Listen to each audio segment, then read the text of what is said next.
ఓం శుభంకర్యే నమః. వక్రతుండ మహాకాయ సూర్యకోటి సమప్రభ నిర్విఘ్నం కురు మే దేవ సర్వకార్యేషు సర్వదా. ఆదిత్యాయ చ సోమాయ మంగళాయ బుధాయ చ గురుశుక్రః శనిభ్యశ్చ రాహవే కేతవే నమః. గురుబ్రహ్మ గురుర్విష్ణుః గురుర్దేవో మహేశ్వరః గురుః సాక్షాత్ పరబ్రహ్మ తస్మై శ్రీ గురవే నమః. శ్రీ మహాగణాధిపతయే నమః. ఆదిత్యాది నవగ్రహ దేవతాభ్యో నమో నమః. అస్మత్ శ్రీ గురు చరణారవిందాభ్యా నమః. శ్రీ శ్రీ శ్రీ గణపతి సచ్చిదానంద సద్గురుభ్యో నమో నమః. పౌర్ణమి తర్వాత కూడా కుంభరాశి జాతకులకి కొంత ఇబ్బందికరముగా ఉన్నప్పటికీ ఆనందంగా ఉంటారు. ఏ విషయంలో ఇబ్బందికరంగా ఉంటుంది అంటే ముఖ్యంగా ఉద్యోగస్తులకి వ్యాపారస్తులకి తరచూ ఇంటి పట్టున ఉండకపోయేటువంటి స్థితి కొంత కలగవచ్చు. గోచారం రీత్యా ఉద్యోగస్తులు కూడా ఎప్పుడూ ఎక్కడికి వెళ్ళనటువంటి వారు కూడా కొంత ప్రయాణం చేయాల్సి వస్తుంది. శని ప్రభావం చేత శని కొంత కదుపుతాడు. అది ఉద్యోగం రీత్యాన, ఆరోగ్యం రీత్యాన, కుటుంబం రీత్యాన అనేటువంటిది పక్కన పెడితే కుటుంబానికి కొంత దూరంగా ఉంటారు. ఇక్కడ కుటుంబము అంటే ఏమిటంటే నిత్యము మనకి అలవాటైపోయినటువంటి విధానాన్ని కుటుంబం అంటారు. మనమంతా ఒక కుటుంబంలా ఉన్నామండి అంటారు కలిసినప్పుడు. అంటే అది అలవాటయింది. ప్రతిదీ పంచుకోవటము, ప్రతిదానిని కూడా చర్చించుకోవటం జరుగుతుంది. అలా అని చెప్పి అతి సర్వత్ర వర్జయేత్, ప్రతిదీ పంచుకోమన్నారు కదా అని చెప్పి చాలామంది వీళ్ళు తినేటువంటి పదార్థాలని వాళ్ళకి పంచిపెడతారు.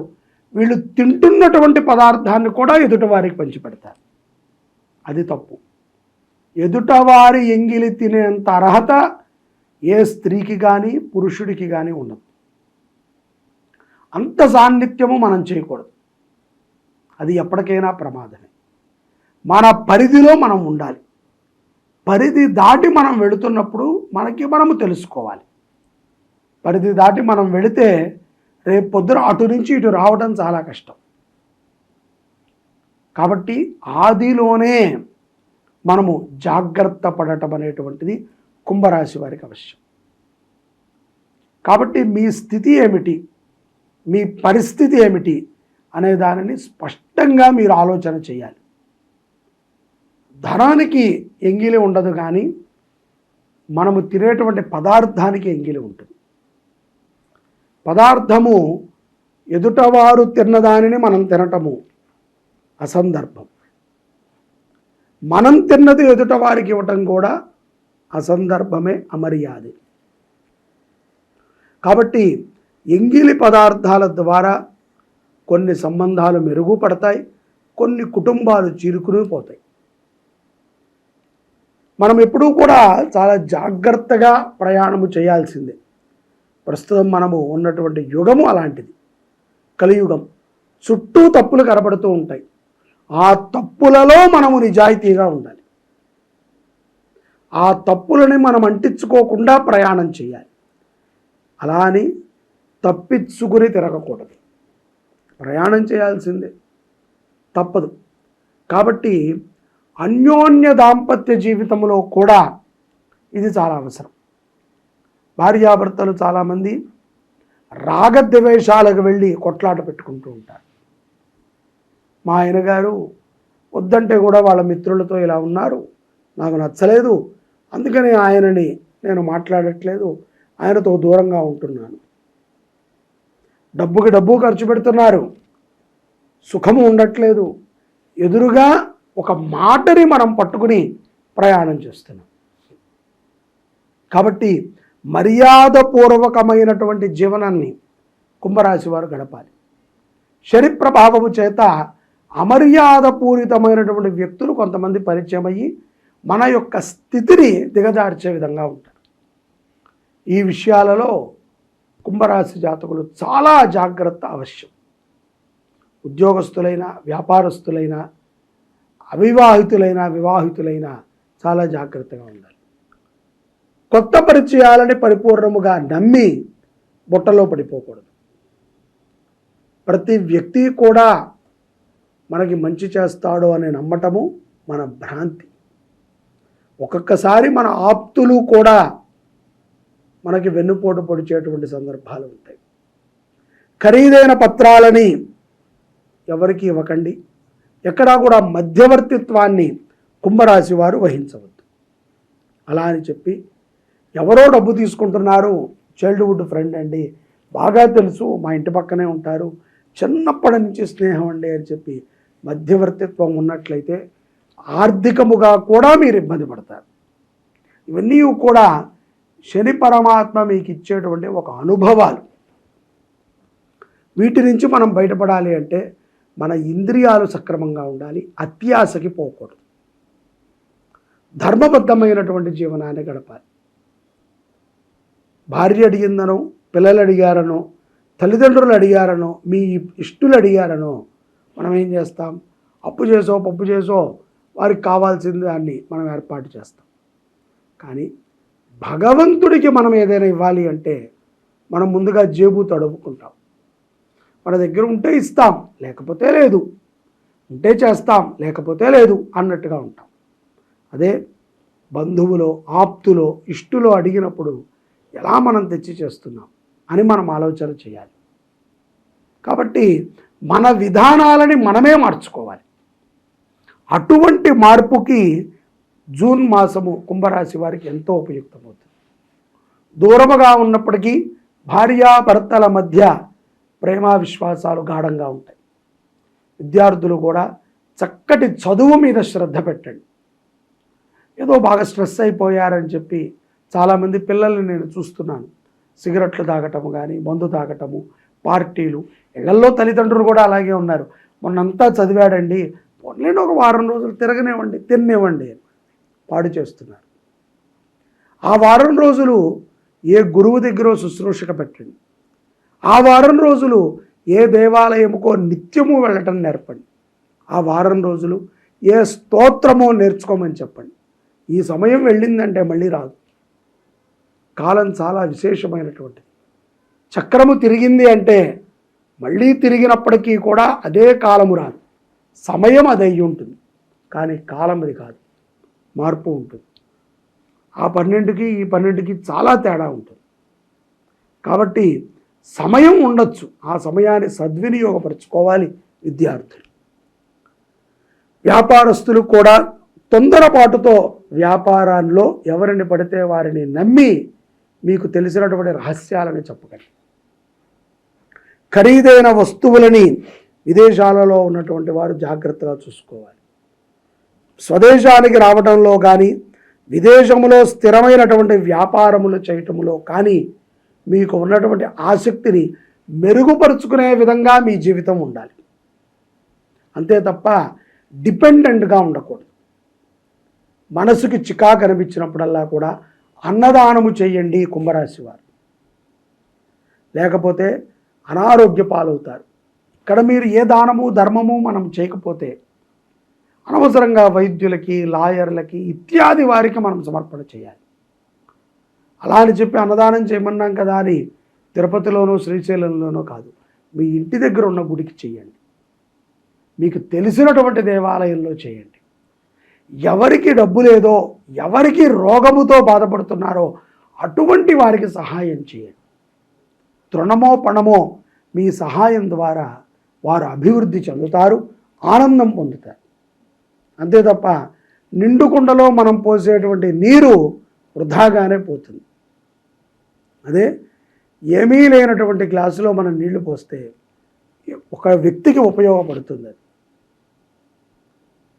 వ్యవస్థ అభివృద్ధికి ఉపయోగపడుతుంది. కూతురు విషయంలో కుంభరాశి వారు ఒక మంచి నిర్ణయానికి వస్తారు. పిల్లల్ని కనటామండి, వాళ్ళని చక్కగా చదివించటము, వాళ్ళకి మంచి భవిష్యత్తు ఇవ్వటం వరకే తల్లిదండ్రుల బాధ్యత.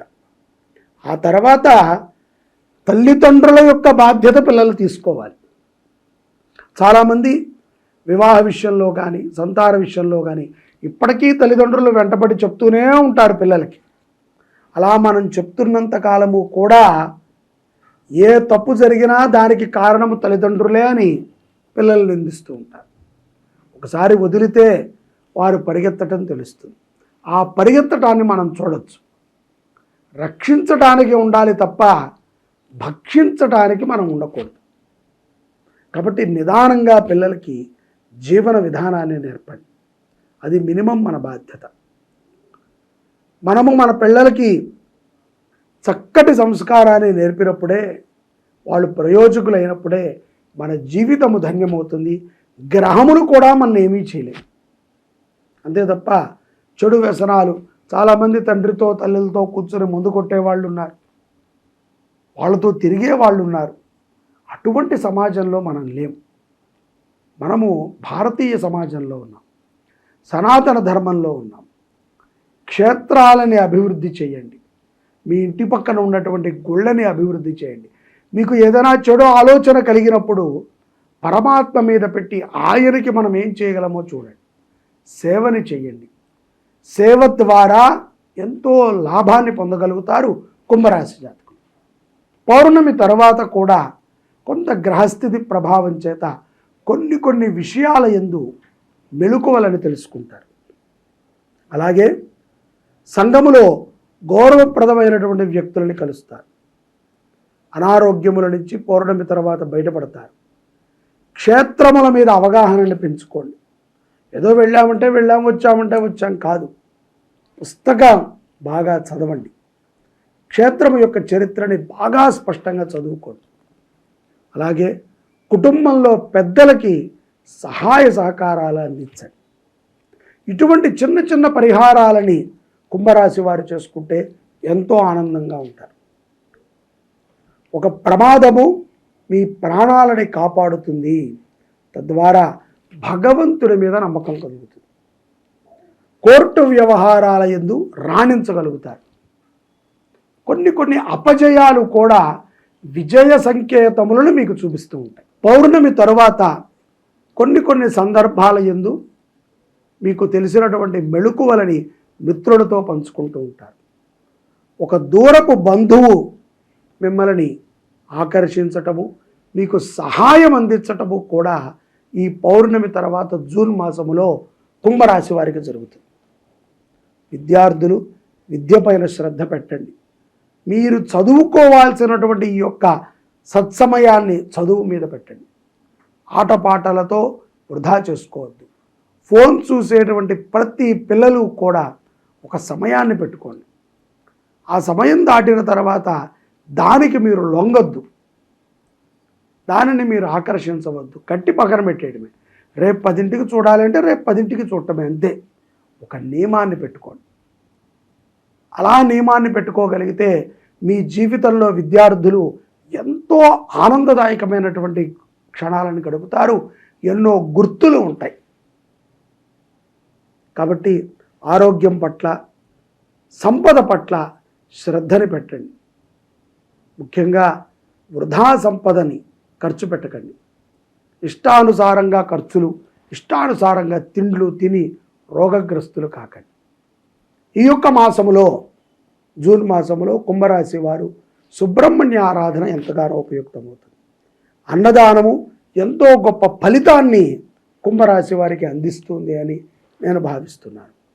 జూన్ మాసములో గ్రహస్థితుల యొక్క అనుగ్రహాన్ని కుంభరాశి వారు పొంది ఆనందపరమైనటువంటి జీవనాన్ని అనుభవించాలి అని చెప్పి కోరుతున్నాను. సంతానం లేకపోయినా, వివాహం కావట్లేదు, వివాహంలో స్థిరత్వం లేకపోయినా, దంపతుల మధ్య అన్యోన్యత లేకపోయినా, ఏ సమస్య ఉన్నా సరే ఒకే ఒక బ్రహ్మహస్త్రం లాంటిది షట్షణ్ముఖ యాత్ర.